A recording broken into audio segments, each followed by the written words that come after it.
ہمارے چینل پاک ٹائم کو لائک کریں، سبسکرائب کریں اور ساتھ ہی بیل آئیکن کو پریس کریں، آپ کو اپڈیٹس ملتی رہیں گی۔ بسم اللہ الرحمن الرحیم۔ السلام علیکم ناظرین۔ بھارت میں مسلمانوں کو گولیاں مارنے کا اعلان۔ ہوم منسٹر کا آرڈر ہے کہ مسلمانوں کو گولیاں مارنی ہیں۔ بھارتی پولیس آفیسر راکیش تیاگی نے کہا ہے کہ ہوم منسٹر کا آرڈر ہے، بابر، ہمایوں، اورنگزیب کی اولادوں کو یعنی کہ مسلمانوں کو گولیاں مارنی ہیں۔ جس نے بھی پولیس اہلکار پر ایک پتھر پھینکا، اسے گولی ماری جائے گی۔ جی ہاں ناظرین، بھارتی پولیس کے ایک آفیسر راکیش تیاگی نے ایک ویڈیو بیان میں انکشاف کیا ہے کہ ہوم منسٹر نے آرڈر دیا ہے کہ مسلمانوں کو گولیاں مارنی ہیں۔ پولیس آفیسر راکیش تیاگی کی پولیس کی وردی پہنے ہوئے ویڈیو سامنے آئی ہے، جس میں وہ کہہ رہا ہے کہ ہوم منسٹر کا آرڈر ہے، بابر، ہمایوں، اورنگزیب کی اولادوں کو گولیاں مارنی ہیں۔ راکیش تیاگی نے مزید کہا کہ جس نے بھی پولیس اہلکار پر ایک پتھر پھینکا، اسے گولی ماری جائے گی۔ پولیس آفیسر نے کہا کہ اس پر یا اس کے کسی اہلکار پر کوئی اینٹ پھینکی گئی تو وہ اس کا جواب اینٹ سے نہیں دے گا بلکہ گولی مار دے گا اور اس اینٹ سے رام مندر بنائے گا۔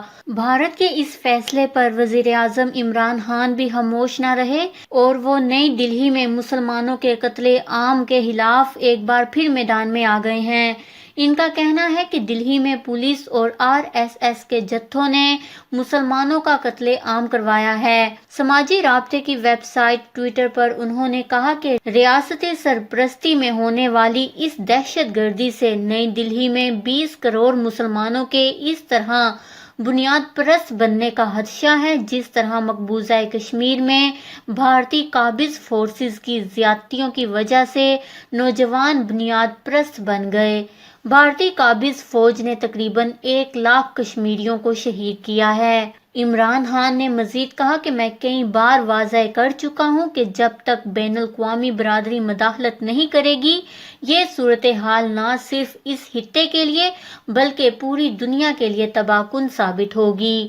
یہاں یہ بات بھی یاد رہے کہ اتوار اور پیر کو بھارتی دارالحکومت میں انتہا پسند ہندو جتھوں نے مسلمان بستیوں پر حملہ کر کے 50 افراد کو شہید اور درجنوں کو زخمی کر دیا تھا۔ اس دوران مسلمانوں کی املاک جلائی گئیں، مساجد کی بے حرمتی کی گئی اور لوٹ مار کا بازار گرم کیا گیا۔ اس دوران پولیس اہلکار وہاں یوں موجود رہے جیسے سب ان کی نگرانی میں کیا جا رہا ہو۔ تاحال دہلی کے کئی علاقوں میں صورتحال انتہائی کشیدہ ہے اور اقلیتیں خوفزدہ ہیں، جبکہ اب مسلمانوں کو سرے عام گولی مارنے کا اعلان بھی کر دیا گیا ہے۔ اس خبر کو لے کر اپنے قیمتی رائے کا اظہار نیچے کمنٹس میں ضرور کریے گا۔ ہمارے چینل کو سبسکرائب کریں، آپ کو لیٹسٹ اپڈیٹس ملتی رہیں گی۔